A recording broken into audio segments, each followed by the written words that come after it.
Hello guys, ప్రతి ఒక్కరు ఇప్పుడు ఏమిటి BS6 వెహికల్ అయితే వాడుతుంటారు. ఇప్పుడు వచ్చే ప్రాబ్లం ఏమిటంటే మనం పెట్రోల్ పట్టినప్పుడు దాంట్లో ఎలాగైనా డస్ట్ ఉంటుంది. ఇవేమిటి చిన్న చిన్న డస్ట్ కలపాట్లు కానీ ఏమిటి ఫిల్టర్ అయితే చేస్తుంది. ఇదైతే పెట్రోల్ ఫిల్టర్ అనేది ఒక 20,000 కిలోమీటర్ల తర్వాత ఏమిటి క్లీన్ అయితే చెప్పాను ప్రతి ఒక్కరు.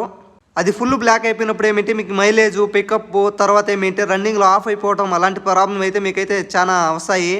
ఈ వెహికల్ ఏమిటి స్టార్టింగ్ ప్రాబ్లం వచ్చింది. ఎందుకంటే పెట్రోల్ అనేది సప్లై అనేది ఇంజన్లోకి ఏమాత్రం ప్రాబ్లం లేదు. ఫుల్ ఇదైపోయింది చూడండి డస్ట్. పెట్రోల్ ఫిల్టర్ అయితే కొత్తది వేస్తున్నాము. ఫ్యూల్ పంప్ కానీ క్లీన్ చేసి తర్వాత ఏమిటంటే petrol filter, air filter, plug అవన్నీ క్లీన్ చేపివ్వండి. మీకు మైలేజ్ పికప్ అవన్నీ ప్రాబ్లం అయితే సాల్వ్ అవుతుంది. ఈ వీడియోని చూస్తున్న వాళ్ళంతా సబ్స్క్రైబ్ చేయండి. నేనేమైతే జెన్యూన్గానైతే వీడియోస్ అన్నీ చేస్తున్నాను. ఈ వీడియోని చూస్తున్న వాళ్ళంతా సబ్స్క్రైబ్ చేయని వాళ్ళైతే ప్రతి ఒక్కరూ ఏమిటి BS6 వెహికల్ అయితే యూజ్ చేస్తుంటారు. ఏ వెహికల్కైనా ఇప్పుడైతే పెట్రోల్ పంప్ అనేది వస్తుంది. ఎందుకంటే BS6 మోడల్ కాబట్టి. సబ్స్క్రైబ్.